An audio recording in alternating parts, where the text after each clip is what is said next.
these things I have had since high school, easily. So, what are we doing? Well, what we are going to do is we are going to kind of go through what I would say my unifying sort of fashion sense has been throughout my lifetime, and then we are going to talk about the media that I like. One thing that you will learn is that I am a remarkably consistent man. I have likely had the same fashion sense, just evolved since I was 14. It was kind of around, oddly enough, it was when I realized that I was gay. I don't know if that had anything to do with it, but that was like the thing that kind of like solidified what I like to wear, and that was it. And like I said, I've just iterated on it. I've added colors, certain colors throughout the years, but if we are talking like Ryan's first sort of big fashion moments, we are talking about blues and grays and blacks. Oh, of course, this is falling off the hanger.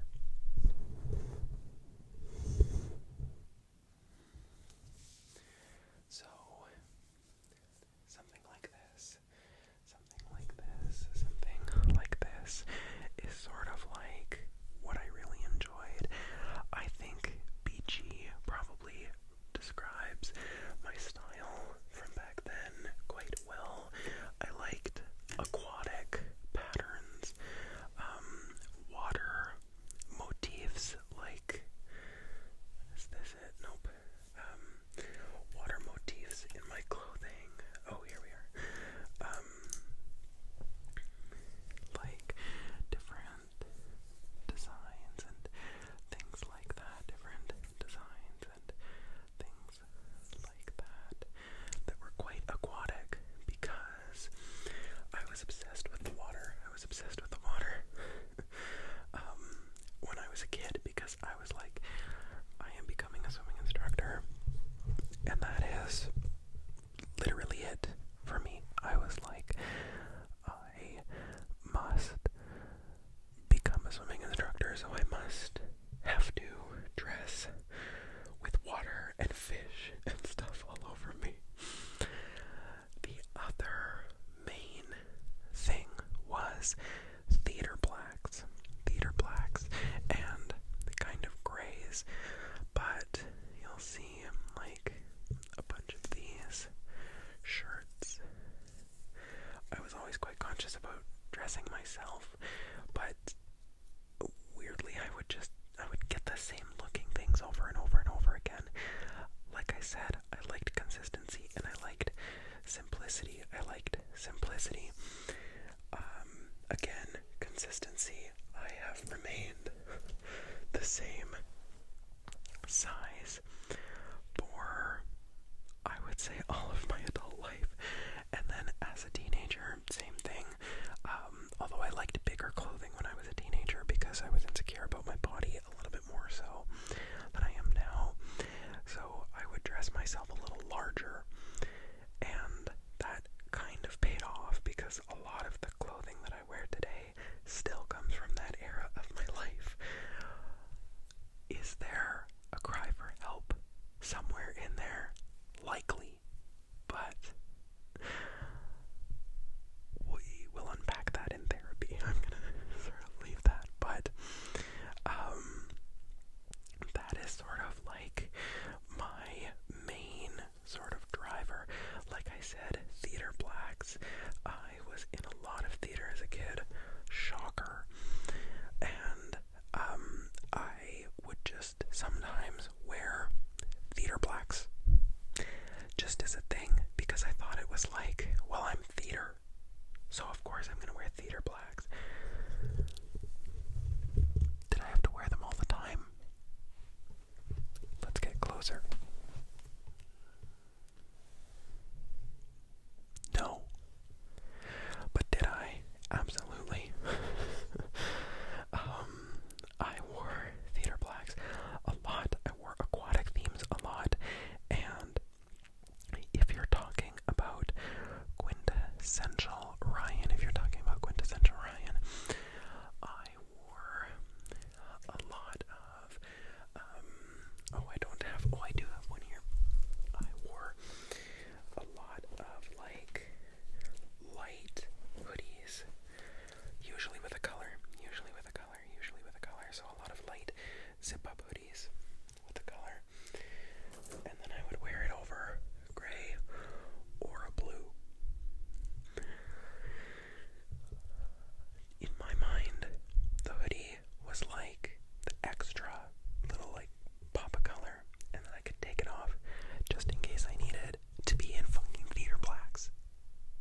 quite threadbare, but like, if I, like, you can essentially, it's hard, the camera's not picking it up, but you can see my skin tone through this shirt.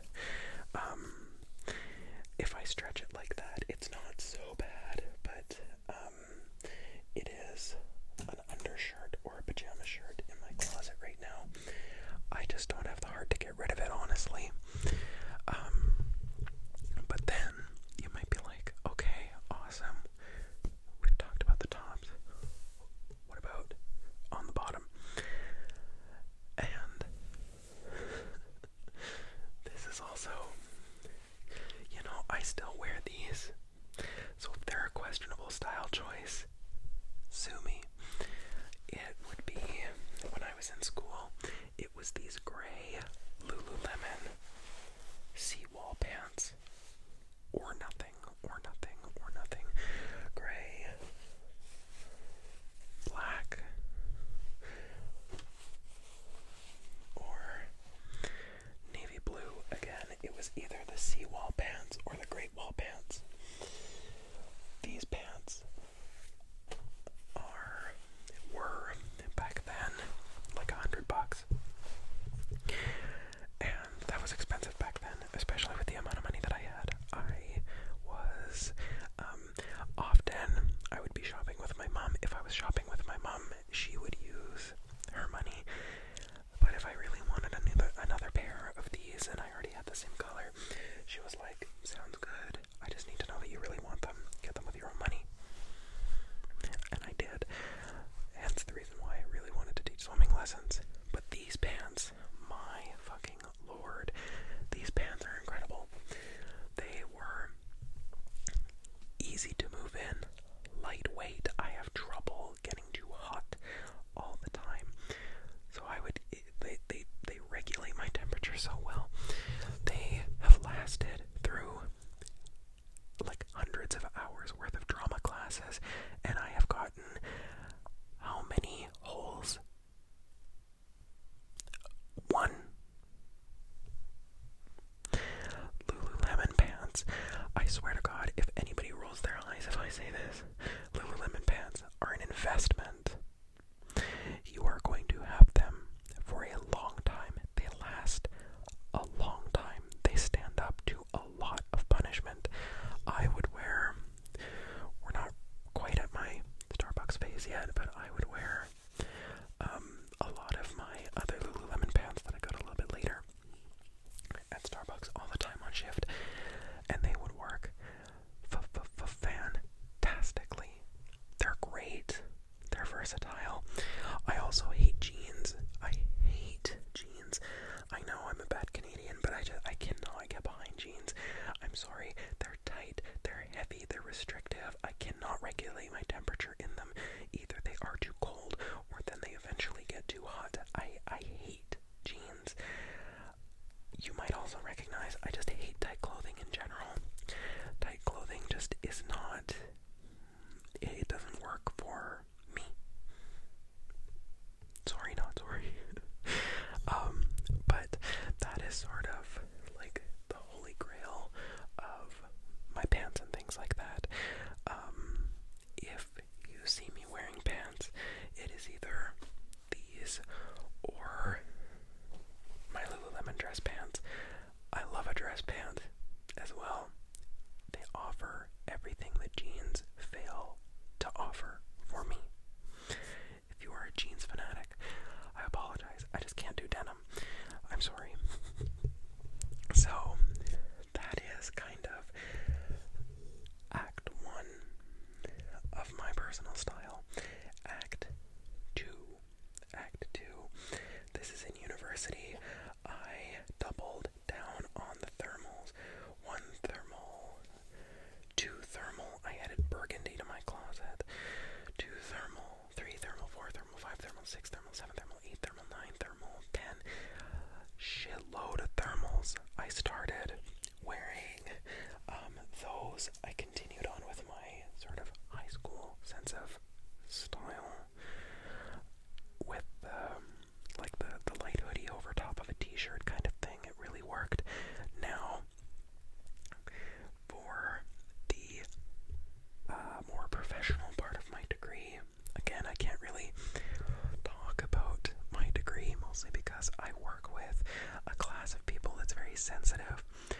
to something like the internet.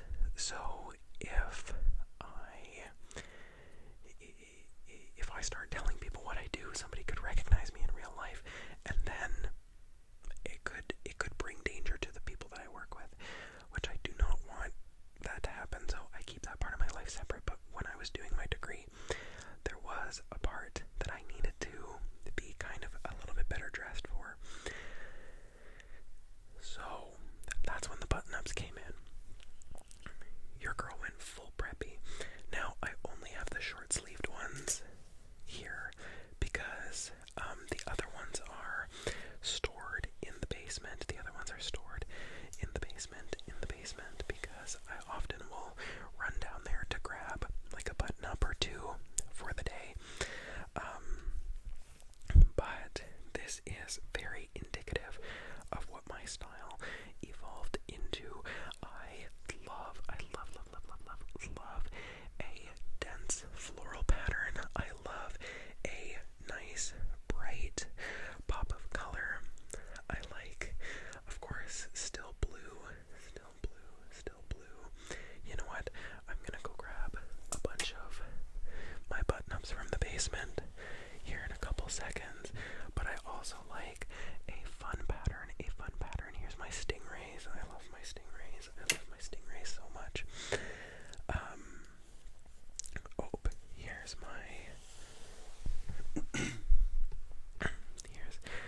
my aquatic pattern. Again, very nautical, kind of beachy kind of looks. This was a classic. My paper airplanes.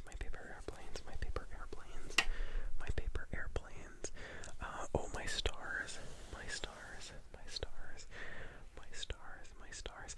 Now, these days, I feel looks dangerously American, so I don't know if I would actually put this on anymore, but that is what really my style evolved into. The other thing is I also love a loose button-up.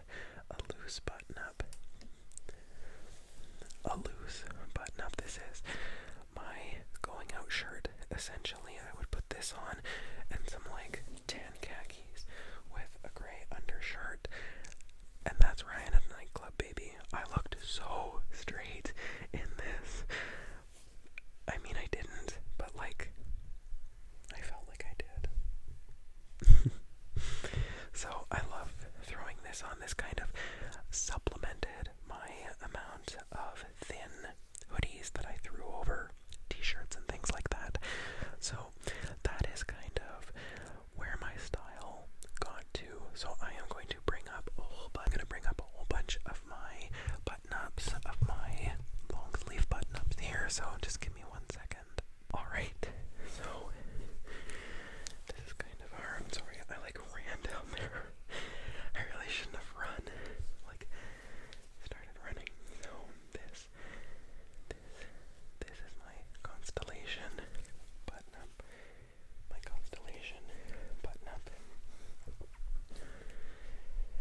This is probably the funkiest one that I've got.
function.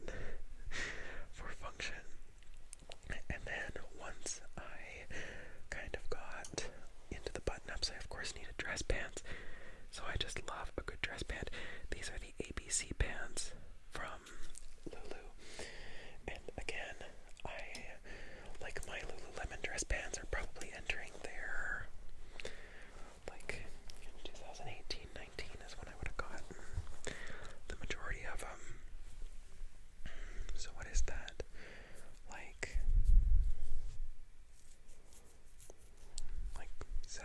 6 or 7 years or so. I've had most of them. The khaki pants I've had a little bit longer. The green pants, and the burgundy pants. The green and the burgundy pants. You can kind of see the burgundy there, but then the green just kind of look like khaki. Well, no, they don't on camera. They're not that bad. The green pants are newer.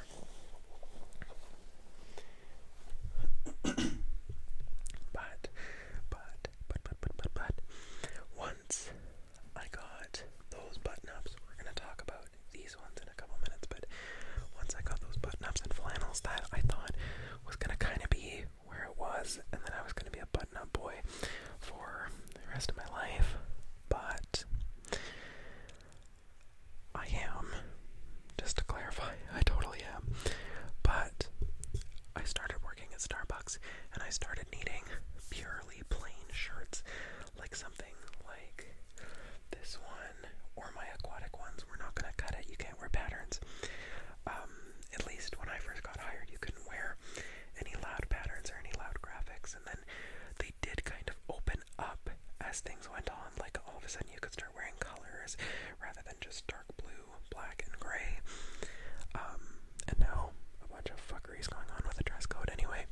So I just started buying all of these just like plain, oh, that one's in the wash, but like these just plain one solid color t-shirts. I got a couple of shades of blue. I got an orange. I got like 3 burgundies. I got multiple browns and blacks and grays. And then I got, like I said, a couple of blues. Then, once I finished up at Starbucks, I had all of these like plain t-shirts. So when I got this job that I have right now, Old Navy very conveniently was having a massive sale. So I picked up like a stupid amount. There's a bunch of them in the wash, but like 1, 2, 3, 4, 5, 6, 7, 8, 9, 10, and then probably about 3 or so more that are in the laundry right now. But I have started putting a plain t-shirt underneath one of those, and I leave it unbuttoned, so it's kind of a bit flowy. It's kind of like an art teacher kind of thing going on, and I love that look. I really like it. It feels flowy, it feels airy, it feels me. Green entered my colors in earnest last year. This was last year. Green entered into sort of my approved colors, mostly because I got one shirt with some green on it, and I was skeptical, but the green really matched my skin tone really well, and now I wear shitloads of green out in public. I really like it. So yes, the sage olive green boom got me squarely. Now that is kind of where my clothing journey sort of ends. But if we're talking about my hair, again, this is about the longest I've ever had my hair now for the past 2 years. But my hair has gotten longer since I started coloring it, just because there was more canvas to work with if I had longer hair. But really, when I was a kid, I had a buzz cut, because apparently I hated it when my mom tried to do my hair, so she was just like, you know what, I'm not dealing with this, fuck it, we're just buzzing it, and I really liked that. And then when we moved here to Alberta, I started thinking, well, no, I kind of want my own thing. I kind of want to do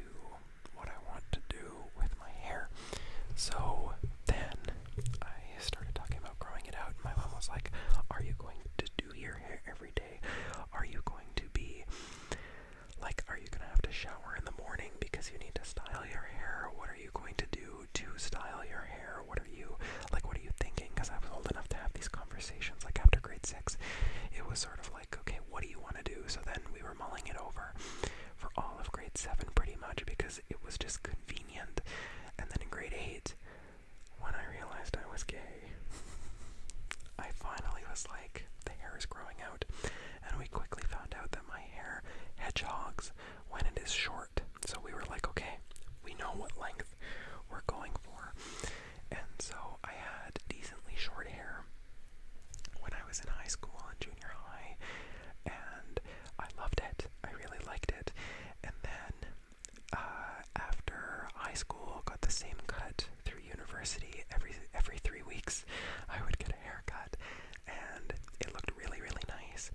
And then I decided back when I worked at Starbucks, this was in December of 2020, I decided that I was going to get it colored because Starbucks was safe. I was going to be working there for a while, I knew that, and I thought, you know what, let's just try it. So then I first got silver, which that has kind of been the fallback color each time, silver. And then a couple weeks after that, I got it done in this sort of I love my hairstylist. She's been cutting my hair since I was 11, but she decided to use this color called Lavender Ice on it, which was really nice. And I think that lavender is my favorite color of hair. Like, if I had to go for one color for the rest of my life, it would be lavender. That is, I think, what I would go for. And then I proceeded to tell her, we're doing the whole rainbow. And she was like, in one go. And I was like, no, let's just try one color, because of course I do like solid colors. We tried a couple of two-tones and they're fine, but I just like the solid color a little bit more. It's a little bit more stable. I like the look of it a little bit more. I really like the way that like a super like done up busy sort of multiple colors in one head looks on other people. I just didn't necessarily like the way it looked on me. So we did, I think after that we did blue, and then that faded to a green and I didn't really like it. So then we went from blue back down to silver for a little bit, and then she did orange, and then she did like burning red, and then she did pink, and then we tried a coral, and I really just ended up looking like a redhead. And then after we tried the coral, then we did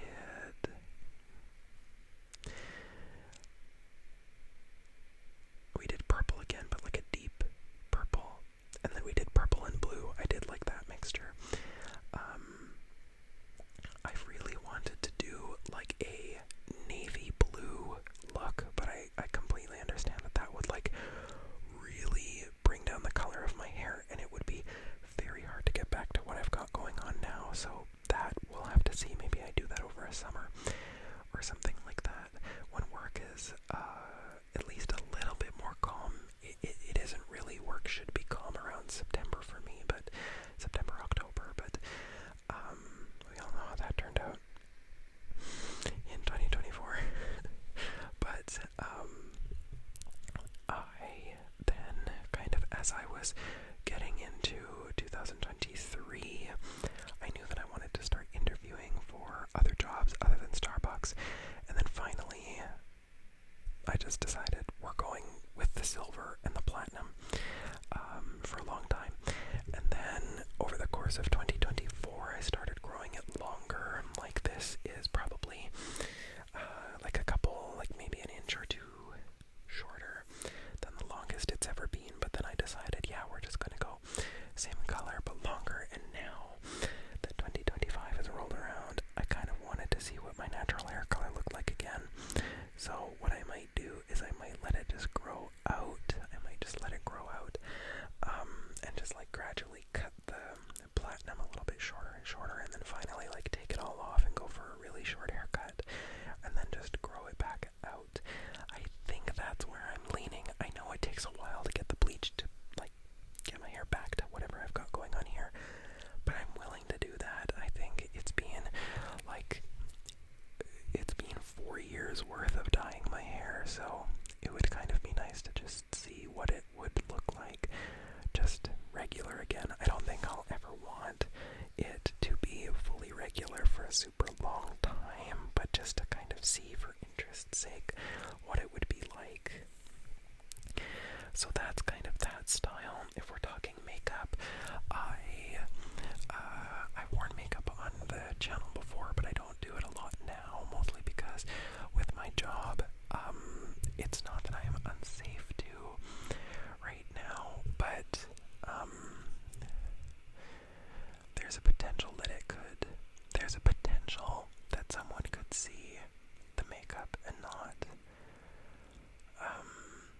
understand it, and then it would cause something. And truly, I'm not afraid of that. I am very good at sticking up for myself. What I don't need, though, is for the people that I work with to witness somebody getting upset with my fashion choices. And, like, I've worn nail polish to work before, and it's been fine. I've gotten a couple of looks here and there, but I think if the makeup were to come out in the way that I like to wear it, which is like a bright pop of color in the inner corner and usually some sort of like hazing out of color in sort of like in the inner corner, and then like going down and upward onto my lower and upper lids. It's very, to quote the second manager that I ever had at Starbucks, to quote the third manager that I ever had at Starbucks, who promptly got moved stores because of this incident, it's a little too flashy. So, I don't, like I said, I would do it. I'm perfectly capable of standing up for myself. I love standing up for myself in that. If I ever had Starbucks customers in the window who were like, you don't need to do all that, and I was like, well, I like it. Eat me. Like, who the fuck gives a shit? Like, why are you in your giant ass lifted truck? Are we compensating for something? Are we a little bit insecure? Like, I can go in on you, but I just don't want that to negatively impact the people that I work with, because I am a positive for them in their lives, and I want to keep it that way, but I don't want to, like, cause something. Not that I would cause something, it's that the people, you know the type, the kind of people who would try to speak up against, like, oh, you're a man wearing makeup, what the fuck?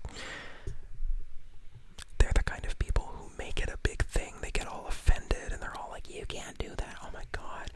What? Like, they're doing too much, honestly. And so, I'm like, you know what? For the peace of the environment, we'll just leave it at that. Maybe when I'm in a more permanent role, I will bring it back. I think I would be able to, because then I would also have people behind me, again, not kind of talk too much about what I do, because of course I can't tell you all what I do, but it would be, again, there would be people behind me to back me up, and then I would be spending a lot more time in these environments where it would just be Ryan. It wouldn't be this man coming in wearing makeup, you know? And, like, I think that would be perfectly fine these days. Truthfully, I know that the people I work with don't give a shit, that they wouldn't give a shit, but it is not good to bring sort of conflict or negativity into the environments which we're in, and so that's why it's just like, yeah, let's not do it. Like, these people have enough going on in their lives. So, that is sort of my whole style, I think, as it exists today in the year 2025.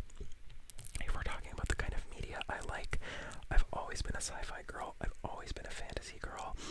I really do, now that I'm a little bit older, I do enjoy reality TV a lot more, and it is mostly in that way. Like, I remember seeing a TikTok about this where, like, it really described exactly what I love about reality TV. Like, I am full on a 90 Day Fiancé, Housewives, all that kind of person, Bachelor, fully.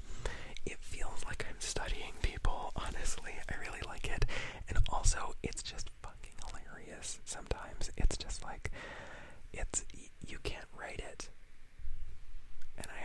that sometimes it is engineered to look a certain way, but some of the things that these people say, it's just like, well, you know what?